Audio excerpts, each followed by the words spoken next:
And welcome to another edition of the pod, powered by the Southeastern Sports Network. I'm Mark Willoughby, and joined by former Lion legend Robbie Mahfouz, also our color analyst. And tonight we have another special edition of what we're calling the Lions Legend Series, where we celebrate the great Southeastern players of the past, particularly before the return of football. I want to bring those stories back to life so we can take them into the future and bridge the gap.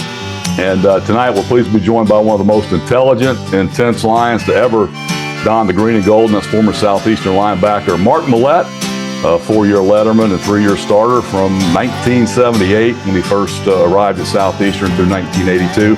Mark, glad to have you with us. Thank y'all. Appreciate y'all having me.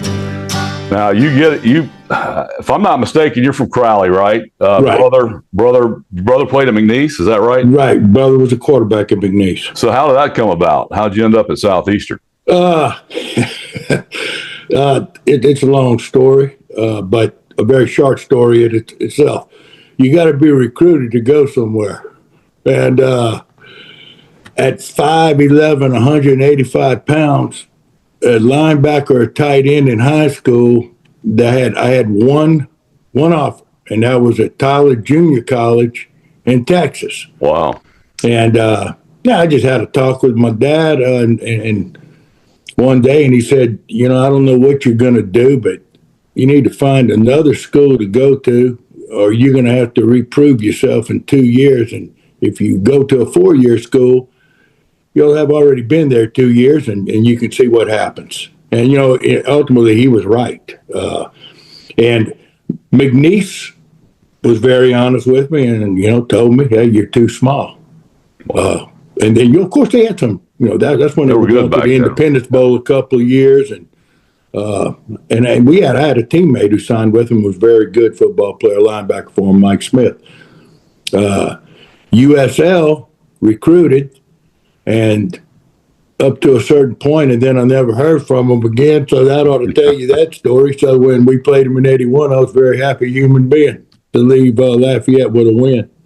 That's right. That's of course. So Coach Ken McGee showed up recruiting at Crowley and told me that they had no more scholarships because the last one they were signing was a kid from Jennings. And the funny part is he was a linebacker also, and he didn't show up when we showed up in the fall. And Coach Brewer was very honest with me and told me, if you do some things, we'll see. And I always laugh about it. I said, at the end of the first semester, he gave me room. At the end of the second semester, I got room in a black lab puppy. And after that, we were okay. And that's how I ended up with it right there. That's a great story in itself. Always seems like Coach McGee seems to be in the middle of great guy, great human being. No doubt. I think Coach McGee spent about 20 years watching practice every week in the fall. He's somebody we need to have on eventually as well. But he's just a great guy, isn't he? Yeah, he is. He's just a super guy. Of course, all those guys who coached us at Southeastern, I have the ultimate respect for. How can you not say that Oscar Lofton isn't one of the finest human beings you've ever met in your life? How can you say T.C. Calmes wasn't one of the finest human beings you met in your life? Ken McGee. I love Bob Ricketts. He was on the offensive side as the offensive coordinator, but he'd always call me into his office to tell stories to me. And I love listening to them old stories from Mississippi. He was a good human being. Sonny Hill, another one on the offensive side, just a great guy.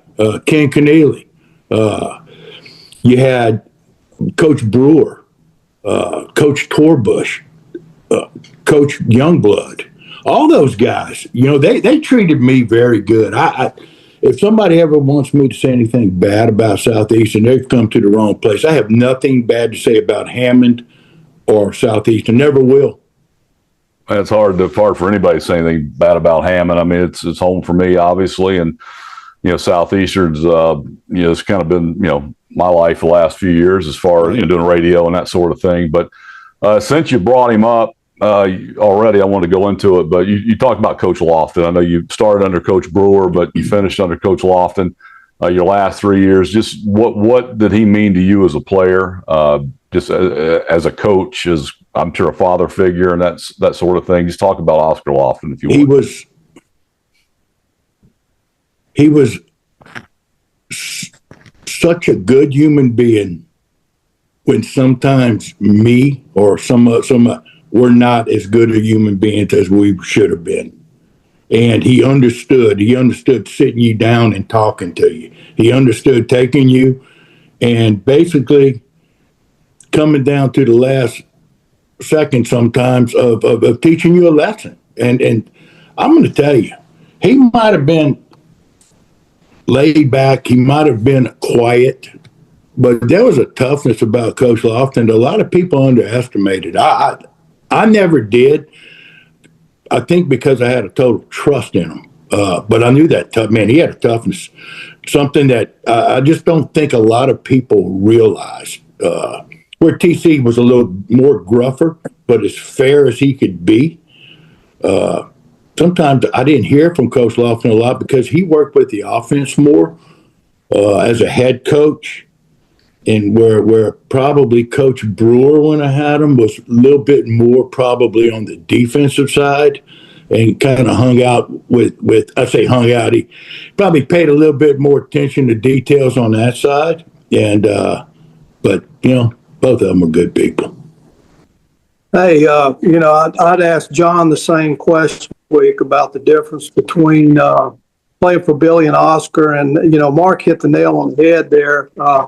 Oscar was a different type of head coach. We'd run through a wall for him. He gave you your space. He let you do, and while at the same time keeping you in line. And that we had a lot of different personalities. I was only there for 1 year, and I can just my year there were a lot of different personalities to deal with, and Coach did a hell of a job, getting everybody, on the same page. And I was just blessed to be able to work with him for a year. I did want to ask Mark this. Talk about how Doc Goodwin influenced your life and everybody else's during that time period.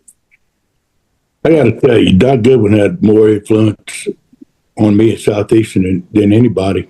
It was probably because I had to spend so much time in the training room between practices and what it meant to me when I couldn't go home one summer. I needed to be in summer school. And guess what? He put me up in his house, in a room, fed me, took care of things, made sure I wasn't an irresponsible idiot, and that I went to class and that I got everything done I needed to do. He did that not only for me. I can tell you, from the time he got there and probably 73, 74, somewhere in there, probably until the time that he left, there are more athletes at Southeastern that are in debt to him than anyone. And he treated us like sons, like brothers, like players. He almost treated me like I was an athlete sometimes. Doc Goodwin's another legend that's gone way too soon. I mean, rest in peace, yeah. Doc Goodwin. Love him. I think anybody ever came into contact with him will tell you exactly the same thing. And of course, I had a lot of dealings with him over the years, and just an outstanding human, no doubt. And appreciate you asking about Doc Goodwin, Robbie, because I know it seems to be forgotten sometimes. And how can you? Because he was part of everybody's life. Yeah, I like I said, I was only there for a year, and he got on my ass enough in that 1 year, to last a lifetime, trying to make me better. And he was that guy that knew when to push you and knew when to pat you on the back, and just another Southeastern guy that we wouldn't be who we are today without him, without being in contact with him. Amen on that. Mark, let's talk about, obviously, your time on the field at Southeastern. I know you got here in 78, you redshirted, got on the field some in 79, 1980. First year Southeastern transitions out of Division II into Division I. Oscar often takes over as head coach. You guys are on a chartered plane. We talked about this last week with Johnny Wells, but you're on the plane to Boise to open up the season. Very first game as a Division I team. Just talk about that experience. I think we all know what happened in that game, but had to be kind of wild, huh? Yeah, the one thing that I remember, and I don't know if anybody else does, is we went from practicing in 105 heat index to going up there where, 50 degrees and breezy and wet and we're like Labrador retrievers. Everybody's tongues were out and we were enjoying it and we were ready. And I don't know if they were ready for us. I've never seen a team go to a place and take somebody down like that and be a part of it. They had no reason to suspect it was going to happen. But I think the game plan our coaches had offensively, look, I think we scored 17 points in that game, but we held the ball for a long time. Defensively, it was as good a game plan. He was sending us. We had people all over the field running, playing, enjoying it. It was wild. It was wild, and the plane ride back was great. I can still remember people at school when we showed back up, and it was early in the morning. Probably, I don't know. There's a lot of great wins at Southeastern, and some of them, a few of them were when I was playing. I can think of Boise in the Northeast game with the big comeback, and there was a couple one that people forget about, a comeback against Troy. There's a few games, but that one at Boise, especially when at the end of the year when they won the national championship. So you really had to appreciate it. And, we nipped a few people early in that season that were ranked. Illinois State, who they playing this week, was one of them on a naked bootleg by JW, by Johnny Wells. And Johnny, Johnny was not. Johnny outran the guy to the corner. Johnny should not have outrun the guy to the corner. There's Johnny Wells. There's Johnny Wells for you. Yeah. He did what he had to do to be a winner. So, we beat a good Jackson State team, a good wishbone Jackson State team. Beat a good East Tennessee State team that had beat the hell out of us the year before. Yeah, that's the crowd right behind me you're looking at. That's from that game, East Tennessee State game. Really? So that's how many people were that's on the visitor side. So packed house. It shows you how different things are now. But I know. I see that boy, and I tell you, I remember some games like that. Our student section was something, and they were right behind the visitors bench. So I used to hear some good stories going to class with some of them guys of what they had done, but I enjoyed it. Now, rumor has it, you mentioned that Northeast game, 50-47, 1981. Fall behind, what was it, Robbie? Well, I think it was 31-7 at one time. Something like that. And it was I think it was 40 to 20. One maybe even at one time. That was why don't y'all ask me? Why don't y'all ask me? I know all that. Well, but the legend has it that you got to start coming back, and they keep scoring, and you go up to Mark on the bench. And what'd you ask him? Well, it was Mark's right. It was 31-7 with about 10 minutes to go in the third quarter. We cut it to 31-21, and there was still time left in the third quarter, and then. They scored twice and made it 40-21, and with about 11 minutes left in the game, and we cut it to 40-35. And there's still 6 minutes left, and they went down and scored again. And I told Mark, I said, if y'all could maybe stop them once, I think we got a shot at this game. And we took it down and cut it to 47-42, And sure enough, defense went out there and made a stop, and we ended up winning the ball game. Yeah, but I said, Mark, I mean, good God Almighty, let's try to stop them one time. And hey, man, it was a great defensive game the last 2 minutes Yeah. of the game. Other than that, I don't know if we existed. But sometimes that's all it takes, right? Just one stop, just rise up and get them. That's that's what it took. And I think about that from time to time, and we got the ball back, Mark. There was still 5 minutes left in the game. That's how quickly the stuff happened that ball game. Yeah. And we didn't even have to call a timeout on the last drive. There was 5 minutes left in the game. I mean, and we scored with a minute and a half left, and the defense had to go back out there, and they went 4 and out. And that was a ball game. Yeah. There was only 4 and out in that game. It might have been only 3 and out. Judge. Wait, here's the one. I got to say this. I don't know. You know this guy. Well, you know him. I'm sure he's around. Alan Wozniak. Oh, yeah. We had Alan on a couple weeks ago. I got to tell you, the guy was the defensive player of a game. He made sure to tell us that. Well, but I always told him, I said, I'm glad they gave that to you and nobody else. Oh, man. Woz is great, man. We had him on a few weeks ago, and just he had a lot of the same stories, and what a treat to have him on. As well, sharing his story about how he got to Southeastern. It's always, of course, players come and go from everywhere, all points in between. Just talk about the relationships you made. You're from Crowley. Robbie kind of grew up here, then moved away, Lafayette. But you guys had guys from all over, kind of like they do now. Just talk about that brotherhood, right? How players come together, rally around each other, and it's a fraternity.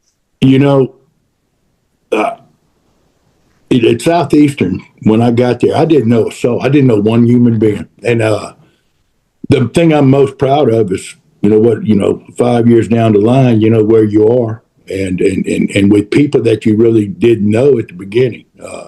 And I always credit, the seniors that we had when I first got there.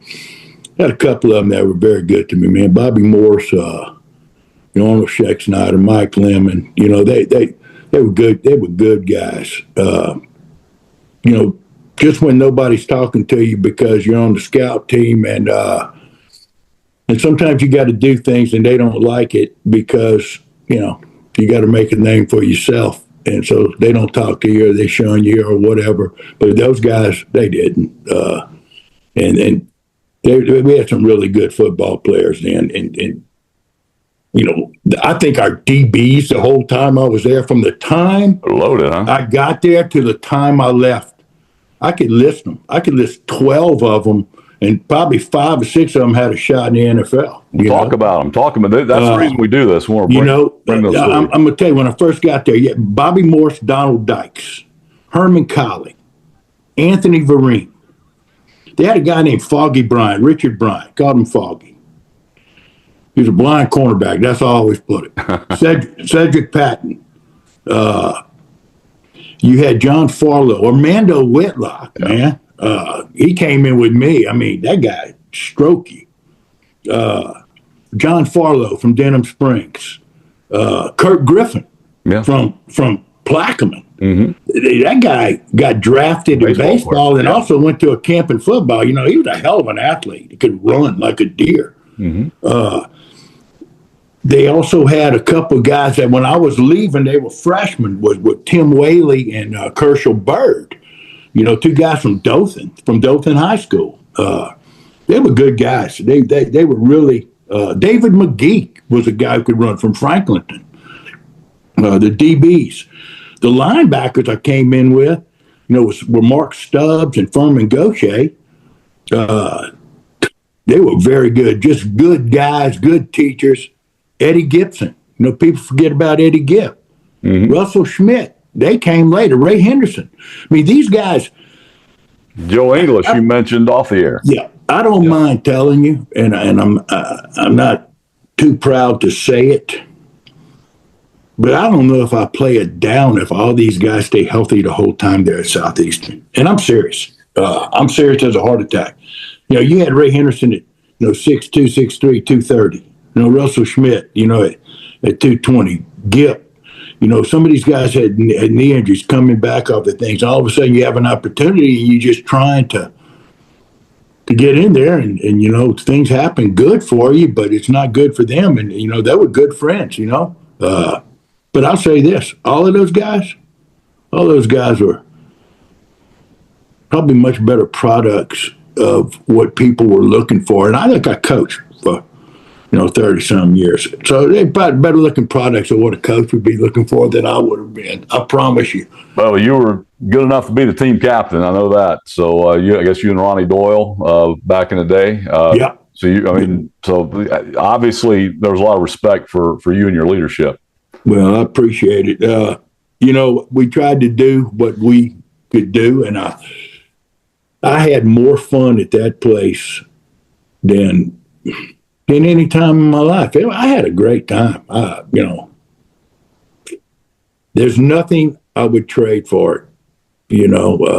People could offer you $1 million. I'd still go to Southeastern. And if they told me that we were in the NIL and I could do it, and I asked Moff this one time, he said the same thing. Would you leave? No, I wouldn't. Give me a $5 bar tab and I'm done. Yeah, what do you think about that? I mean, both of you. What? Talk about it. NIL, portal. I think they got it all. I think they got it screwed up. I do. That's just me.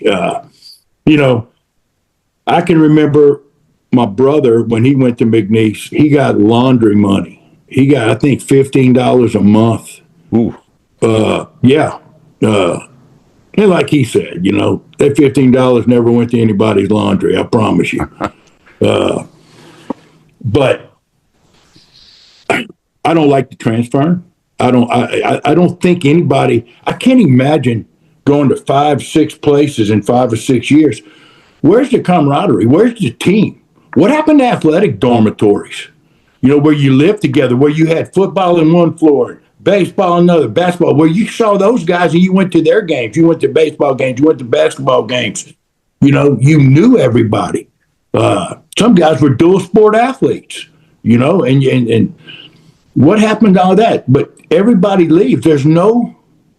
I can't imagine not having these guys as my teammates and only knowing them for 1 year when you got to know some of them for 5, some of them, playing with them for 4, 3, 2. I don't know. I think something's wrong with it. I think they need to do some reflecting and figure it out. Now, the money part, I think there needs to be something equal if you're going to have a team. You got 2 guys that make $1 million and the guys that block for them get what, 20,000. If that's what, what it is. Now 20,000 for us would have been, right. Would have hit the jackpot. But I don't think that paying, I ain't going to say I wouldn't have taken money, Who wouldn't have? I guess. I mean, I don't know if I can't blame a 20-year-old kid. And I always say, man, they got to be smart. They got to put their money up. Well, at 20, I wasn't putting no money up. Nobody I was spending it. Everybody was spending it. So I don't know. I don't know what the answer is, but I think they're going down. I think the transferring, how it is ridiculous.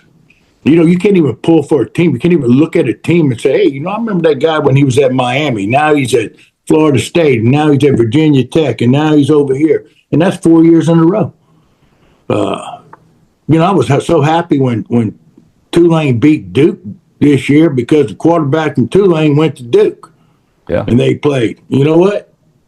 Tulane's still Tulane over there. They leave. So, I mean, why not stay? And as a coach, you got to try to make this thing as fair as you can. And you almost want to make it where you almost have to have some leverage with the kids, or you're going to, if they stay here 3 years, let's give them this. If they stay here 2 years, let's give them this. That's kind of what Frankie does, Mark. That's kind of what Frank does. Frank pays his guys that stay. That's what he does. Well, I think that's a smart thing. If you're going to be in this stuff, that's what you need to do. Do it like that.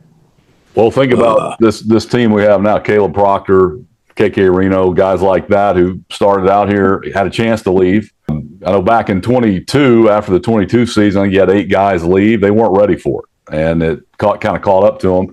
Had the bad 23, and then of course now just trying to take care of the guys that have been with you. And of course, you look out there and you got a ton of seniors. You got 24 seniors. I don't know. Yeah, that's awesome. 24 seniors anymore. Yeah, that's an awesome thing. Man, I tell you, I like that defensive lineman they got. All of them. That defense is pretty stout. They play good football. They play good football. And having a couple guys behind center too doesn't hurt. So that's a good thing. I would always liked our quarterbacks. Yeah, they both did a good job. Well, I appreciate that. I got one quarterback. Hey, even when we had to kick you in the head, but again, we'll go past that. Yeah, get him to tell you that story. Oh, we'll get to hear it. That's what we're here for. We're at spring practice and we have our spring game, and by tradition, we had our spring game at is it Covington High School, Mark? Yeah, it was Covington. Well, the tradition was the night before the game, everybody goes to New Orleans.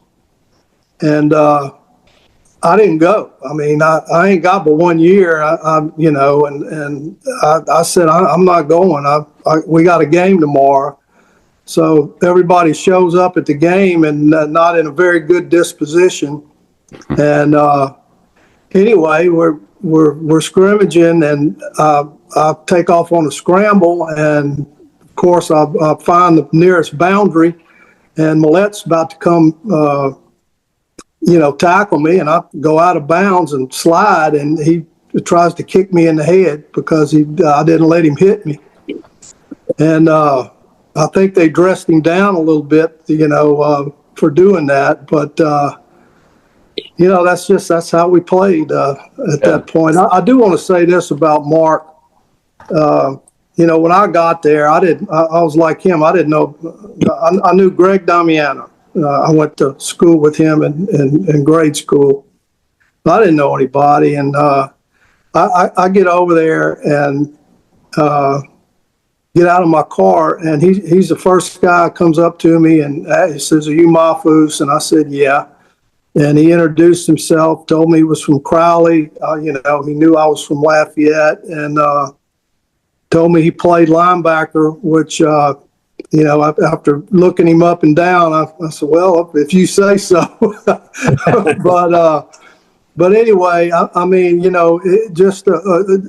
was very gracious for him to do that. He didn't have to do that. And, he took me into his group of guys and made me feel right at home right off the bat. And I've always appreciated that.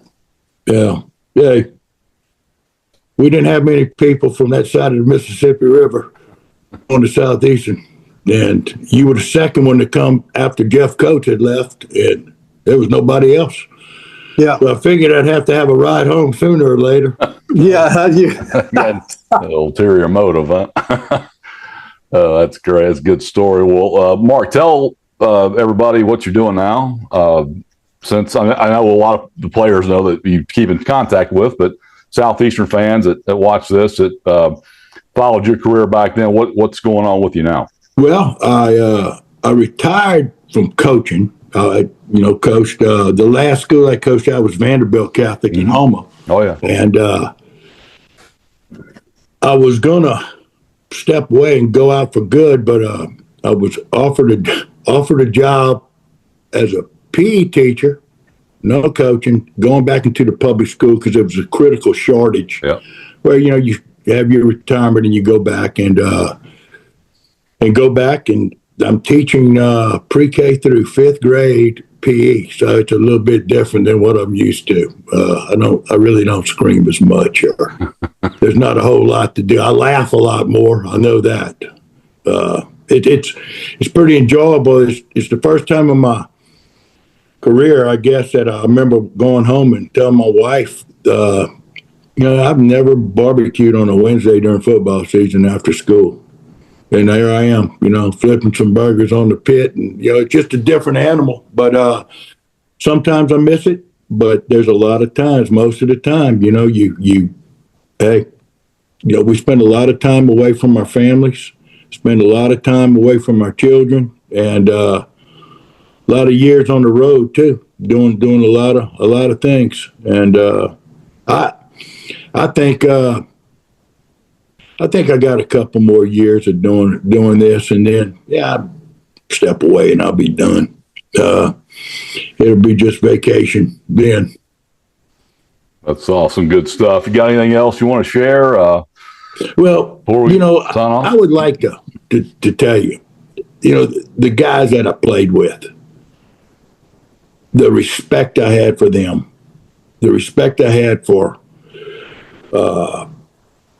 even position. Because I must say, because I was always, as a coach, harder on my quarterbacks than anybody, because I expected them to be as tough as linebackers or DBs, and they were quarterbacks. And, I looked at Robbie and everybody, I can say this with a smile on my face. He was tough, He could move his feet around in the pocket and do things, and he's probably the best quarterback that we had there. I can tell you this, Johnny Wells might have been the greatest leader I've ever been around. And I don't even know why, other than the fact that he knew what to say to you at the right time. And when the guy's at quarterback and you're on the defensive side, and that's the guy that's telling you something positive and good, it's just pretty impressive when you think about it now. He was a good leader. I don't know if anybody remembers Charlie Hebert. Mm-hmm. Charlie was a competitor, man. Charlie could go, and Scott Allen. Everybody forgets about Scott. Scott Allen could step in and fill in, and what a great punter, But he was a good quarterback too. I was always impressed with all them guys. People laugh because they forget about this too. Punters. We had James Magruder, Scott Allen, Brett Wright. Yeah. Let me tell you something. Those might be the three greatest punters in the history of that school. Right there in a row. Kickers. Franklin Dono from Columbia. Mm-hmm. We had Wilson Alvarez. He played for the Seahawks for a year.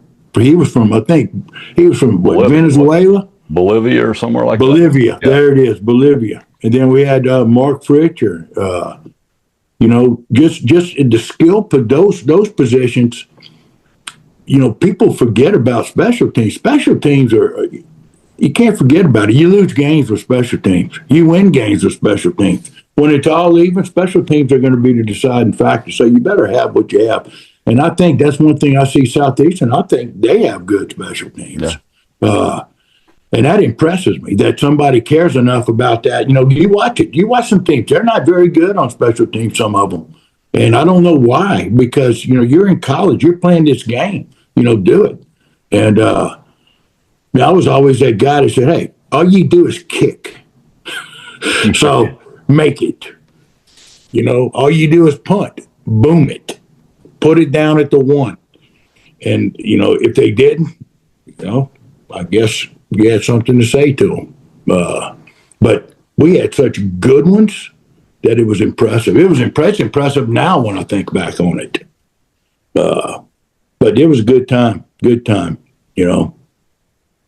I'll tell you, it's good stuff. I know we could talk forever, but great catching up. Thank y'all. Absolutely. We want to continue doing more of this. I keep talking about, bridging that gap. You had the 17, 18-year gap when, football was dropped, it was brought back, and a lot of folks today just don't know these stories and don't know about the past, and we want to share them while we can, and just appreciate you coming on. And thank y'all for having me. Robbie, thank you, bud. All right, bud. Absolutely. Don't be a stranger. Always am, but I'll be there. Y'all have a good night. Mark Millet, everybody, former Lion great linebacker from 78 to 82. Yep, you got it. Oh, yeah. And Mark, the best man at one of my weddings, I don't know if it was the first one or the second one, but he was the best man at one of my weddings. So you tried to get in the head, and now he's your best man. That's the way this game works, isn't it? Hey, sometimes you got to do things you don't want to do. Mark Millet, everybody, one of the Lion legends. Glad to have you aboard, and we'll see you next time right here on the Southeastern Sports Network podcast.